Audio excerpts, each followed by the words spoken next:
kulanka golaha shacabka ee ku yeesheen Muqdisho ayaa waxa shir gudoominaya gudoomiye ku-xigeenka koowaad ahna siyaaya gudoomiyaha golaha shacabka Cabdiwali Ibrahim Mudee waxa uu ajendaha golaha ku saabsanaa magacaabista guddiga qabanqaabada doorashada ee gudoomiyaha golaha shacabka mudanayaasha baarlamaanka Soomaaliya ayaa ka dooday xubnaha la magacaabay oo ka kooban 15 xubnood doonka labaad ee golaha shacabka Mahad Cabdalla Cawid ayaa faafahinaya wixii ka soo baxay kulanka golaha shacabka shariic markaas xubnood ayaa la soo magacaabay waxa la farayaa dhammaan xubnaha guddiga inay soo qabanqaabiyaan doorashada gudoomiyaha golaha shacabka muddada uu xeeriyay dastuurka iyo xeeroosaadka golaha shacabka xilhaynta guddigan wuxuu ku egyahay xilliga doorashada gudoomiyaha la soo dooranayo naga gudooba salaam xushmad iyo qadarin mudane xildhibaan Cabdiwali Ibrahim Sheekh Mudee muslimaha gudoomiyaha golaha shacabka ahna gudoomiye ku-xigeenka koowaad ee golaha shacabka xildhibaanada sharafta leh waxaan ugu yeerayaa inay hadduu ilaahay yidhaahdo ay eegaan cutubka labaad ee xeeroosaadka ee qodobkiisa 5aad oo qeexaya qaabka loo dooranayo gudoomiyaha golaha iyo labadiisa ku-xigeen فقرة كوان عشرين سنة وأحسن مرة في الدراسات فقرة كوان الدستور وحوالي ودوريها هي مفردة وحقوق السورية أو أغلبية أفضلنا هي حبنا عبر الشعب مركز بناءاته شغل ودوريها شركة وحاسية ولا هي مفردة وربنا شغل كلام ما قرب كرب إلا أو دورته ودورية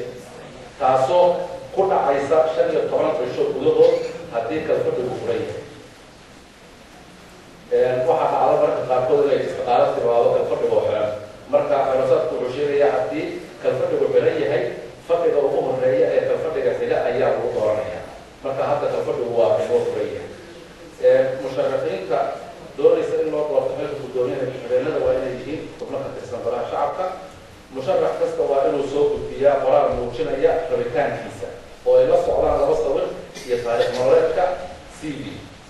مشرع كسته وقرار في سقوط قيادة شغله وقرطانية هذه أي حيث الجدولية على الجدولية وحلنا كوبات يو غلا وحوي حلوان كسته وقطع قصة عضلية ويكون لدي صندوق مرت هراء فارقة دوشنا كشيحان ودي سنة يبوقته وحال نقول علينا يعني كمان وحوي وحراسات وستة وقصة المال يعتبر أو لا ترتب بدوكة إياه وليه بتضيع الوضع. عضلاته وحي نقرأ الساعة 6 دي وريك. هتقول لهني راهو وقضاء أو وريديو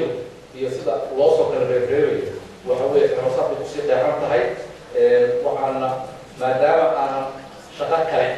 وصبروا طبعا كلام إنه بدورية صوت ورتب وجيه وحوي إلى عن حوك النسوق جيله سيدي عن وقت ضروري حراسات ضيحية عن وصل ضروري بدورية هدول هيدا كدب إسعاسلادي محمد شيخ عثمان جواري هيا وحا صويف بحيا حبنا كترسان قلاها شعبك كواسي oo isu soo taagaya qabashada xil gudoonka golaha shacabka baarlamaanka Soomaaliya Maryam Xuseen Jibriil SBS TV